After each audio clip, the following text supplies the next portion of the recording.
Hello, and welcome to this presentation about the language learning app Mjølnir, the ultimate weapon to learn Scandinavian languages. Meet our mascot. Let's start by talking about the challenge our app is built around and that it proposes to solve. For starters, a high-level problem that we are facing as learners of a foreign language is that the skill of fluency does require a significant amount of hard knowledge. Yes, fluency is a skill, no doubt. So it's something that contains an element of performance and that needs to be practiced. It's like maybe playing a piano concert or performing surgery. In our team, we like to compare it to acting in a theater play. However, the skills that we just mentioned do require a basis of hard knowledge, a high number of notions that need to be memorized before you can even think about performing the act or having that skill.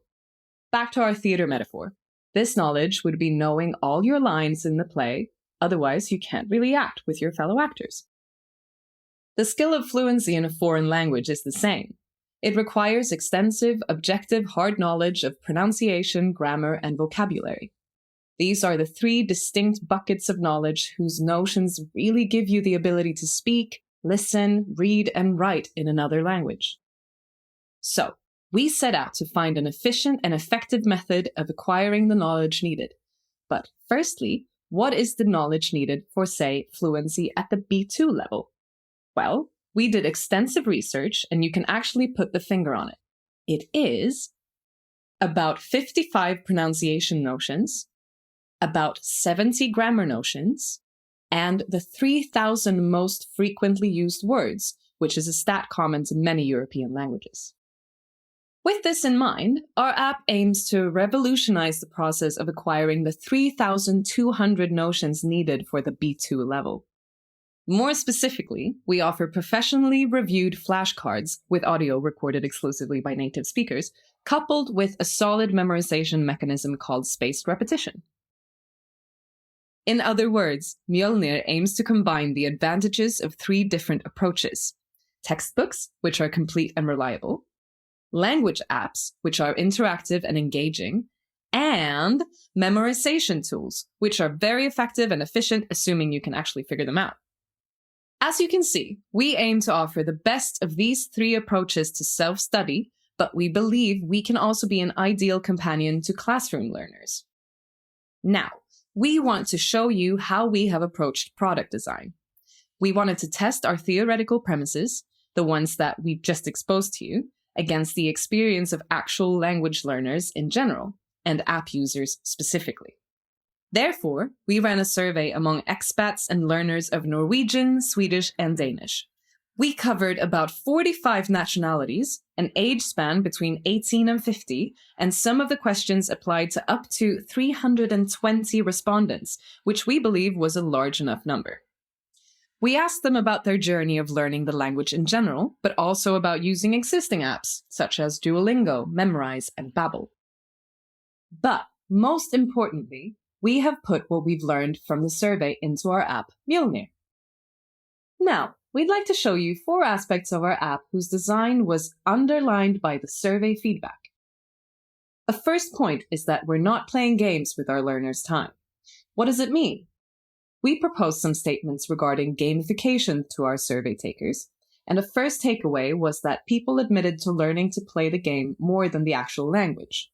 Not only that, but they also agreed that they would like to sacrifice gamification for better results. So, we have built our app around simple but effective flashcards. There's a question, an answer, and in the case, an explanation. No images, no words to choose from, no animations, no games. And we think that this very lean and focused approach allows for significant volumes of notions to be learned very quickly. So, our takeaway point is that by breaking away from gamification, we aim to reward our users with results and an immediate feeling of mastery. Essentially, quizzing yourself about the language you are trying to learn is the only game we want you to play. Our second principle is that we don't sugarcoat the complexity of the language. We take it for what it is. This comes from the fact that when we stated that grammar was covered well by other apps, there was quite strong disagreement from the survey takers. Similar disagreement was expressed about the various forms of verbs, nouns, and adjectives not always being shown. So, On the back of this, we've delivered plenty of explanations for grammar rules, all the forms of nouns, verbs, and adjectives. We also tend to put a preposition of choice, because very often it can vary between English and the Scandinavian languages. We have also explained morphology, the patterns with which words change in their various forms. Have a look at 2 typical flashcards of our app, in light mode and in dark mode. So, here, the takeaway point is that by showing the language for what it is, like a textbook would, we provide our learners with a more effective and serious learning tool to achieve real fluency. The third point that came from the users' feedback is that we should provide efficient and effective vocabulary acquisition. People have agreed strongly that grammar of Scandinavian languages is not difficult, especially if you have previously learned English as a foreign language. However, building enough vocabulary is the bigger challenge, and there's strong agreement about this. After all, let's not forget that B2 requires 3,000 headwords of vocabulary, and B1 still requires 1,000. The second statement we tested is that natives will often use words unknown to the learner, or speak fast or unclearly. And here again, there is quite strong agreement, and we know that vocabulary breadth is closely connected to listening. So what we've delivered is focus on vocabulary acquisition, which is over 90% of the heavy lifting of memorization. In particular, core vocabulary is taught with a sixth law of word frequency in mind, in order to give you a flying start. More advanced vocabulary, instead, is taught by topic with a focus on moving to a new country. So, the takeaway point here is that by focusing on vocabulary, we help users with the elephant in the room to fluency and a major enabler of listening. And the fourth main feature that we've implemented off the survey is offering realistic speech from native speakers. What learners have said is that they can recognize more words when they're written than when they're spoken. This is by far the most agreed upon statement of the survey. It's a quite obvious one for anyone who has actually learned a language that is remote enough from their own native one, so maybe not something that applies to a Spanish person learning Italian or a Dutch person learning German, but if your target language is different enough from your native and doesn't give you any sort of free points, then listening will be the biggest hurdle. To make matters worse, Norwegian is notorious for its many dialects, and Danish for its disconnect between writing and its very specific sounds. Consequently, we delivered audio recorded using exclusively native actors. This means we have 0 software-generated audio, unlike some of the other apps. All of our audio is transcribed word by word, including filler words. And for our listening exercises, we'll give you no reference points or context. Yep. An audio string is just thrown at you and you have to understand what it is. Let's try. Det ikke noe galt med maten her. It's not a subtitled movie whose scene you are able to see and you can understand and it helps you. This is really hardcore listening practice. Let's listen to it again. Det ikke noe galt med maten her. And then you'd have to think about it and then see if you got it right. Let's unveil and let's repeat the audio. Det ikke noe galt med maten her. Okay, now it makes sense. This is the real difficulty of listening. Common, everyday words, but spoken in ways that are difficult to understand. This is what listening to natives on a day-to-day basis really is like, and we're going to train you for it. Ultimately, the lesson to learn here is that by exposing our users to the real way natives speak their language, we can enable faster integration in the professional and social realities of Norway, Sweden, and Denmark. Now that we have covered our product design process, let's look at the actual product some more. Here are some examples of our flashcards for pronunciation. In these, we are looking at how the letter G, usually the same sound as golf, can actually vary in certain circumstances. Let's hear it. Gyldig, begynne. But G can have yet a different sound if it's followed by an N in certain situations. Ligner Magnus. A third possibility is that the G can actually become a K if it's followed by a T in the past participles of verbs and sometimes in superlatives. Let's listen to it. Utsolgt, sagt. Let's move on to the flashcards for grammar. Okay, so we have explanations about the notorious hans, hennes versus sin. Øystein og venninna hans, Ragna, besøker Jørn. This one, instead, is about the lack of indefinite articles in certain situations. Hun har ikke bil. And the third example is about prepositions that are one thing in English and a different one in your Scandinavian language. Jeg blir klar for turen om ei uke. And finally, vocabulary. These 3 flashcards are good examples of curved balls. For instance, this noun. En hybel, hybelen, hybler, hyblene. Has a specific pattern to its 4 forms. The verb Å be, ber, ba, har bedt. is just one of the possible translations of the English to ask. And say, if you are celiac, being able to talk about your allergy is probably a lot more important than knowing the name of wild animals and such. Allergisk, allergisk, allergiske. And we'll give you all the forms of adjectives and the most used prepositions if it's different from English. Okay, so far, we've shown you how our app features content comparable to textbooks and how it is interactive and multimedia in nature. But let's talk a bit more about the science behind Mjølnir. We've learned that vocabulary is the bulk of the knowledge needed for B2, and even for B1, with 1,000 words, it is still the biggest component. It's still the elephant in the room. And if we look at the practicalities of all this, these figures mean that if a student wants to achieve, say, the B2 level in a very fast 6 months, they will have to acquire and retain those 3,200 notions at the rhythm of about 17 a day, 120 a week for 26 weeks. So how do you eat this elephant in the room? Well, one piece at a time by using spaced repetition. Spaced repetition is a study method by which you are quizzed about the knowledge you are trying to learn in longer and longer time intervals if you find those notions to be easier and easier to remember. But if you admit to having got it wrong, that interval would be cut down, because clearly you need to refresh that notion in your mind sooner.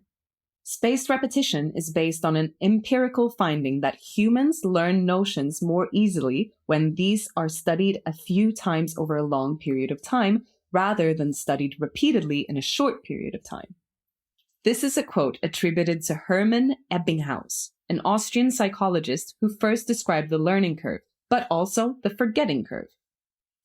But we really want to show you how spaced repetition works by using a very practical example. Let's pretend we want to memorize the symbol and the name of each element in the periodic table. Hopefully you don't dislike chemistry.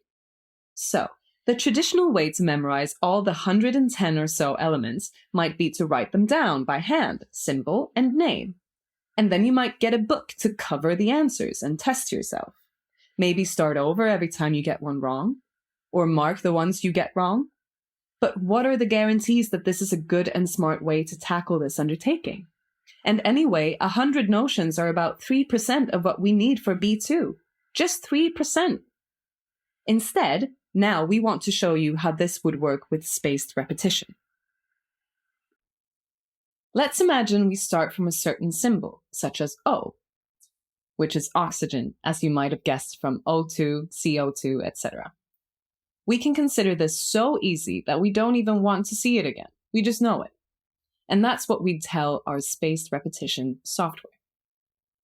What about S instead? Maybe it's not so obvious that it's sulfur. So we could evaluate it as hard, and maybe the software would schedule it again in 10 minutes. What about W? Seems harder than sulfur. It is in fact tungsten, which is also called wolfram, hence the W. It's safe to say that the disconnect between the symbol and the name of the element makes it very hard. As such, the algorithm would show it again in just 1 minute. To remember it, let's try and imagine a tongue with a W painted on it. Yeah, visualize it. Tongue, tungsten, W, tongue, tungsten. Could be a good association for our memory. Then let's move on to N. This could be easy for English speakers because it's nitrogen. This we will consider normal, and we will reschedule for the next day, because maybe it's not as obvious as oxygen, but still quite easy. See you tomorrow. What about that CU? It's cuprum in Latin, which means copper.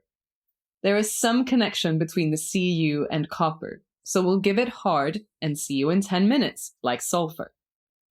Mg is easy. I'd say...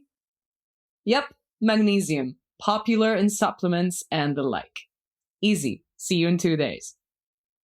But now, about 1 minute has passed since W came for the first time.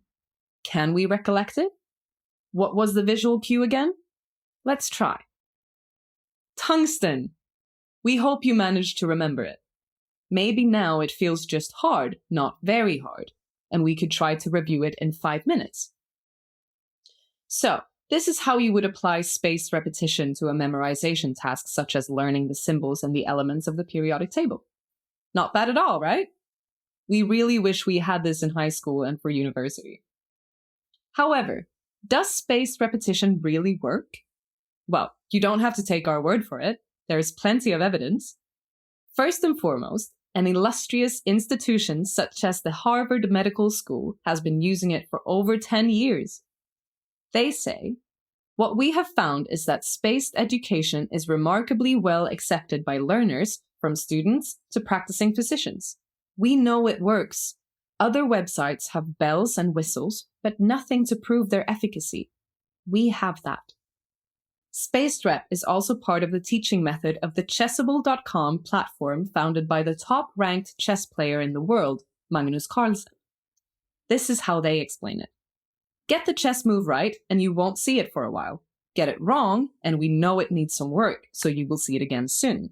Can it get more efficient than this? We think not.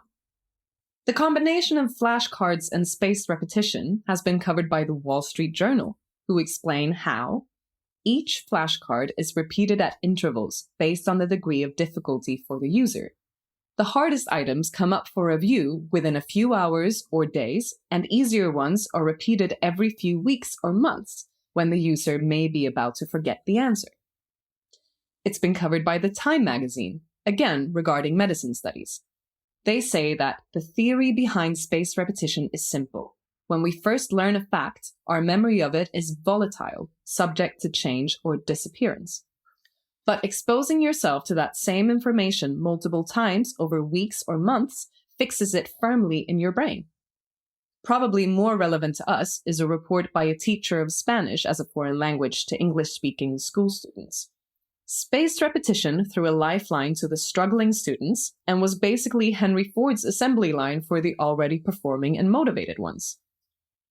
And finally, there is plenty of academic research on the subject. Here are just 3 articles. Okay, let's recap and finish. Our approach aims to revolutionize the process of acquiring the 3,200 single notions that build the knowledge base needed for the skill of B2 fluency in a Scandinavian language for an English speaker. To do so, we have created comprehensive and quality content on par with that of the best textbooks. We have put it in an app which quizzes you continuously about these notions and exposes you to native speech from the start. And we have further hacked the challenge in your favor by using cutting-edge memorization mechanisms. And here are 2 examples of our flashcards. That's it. Thank you for watching.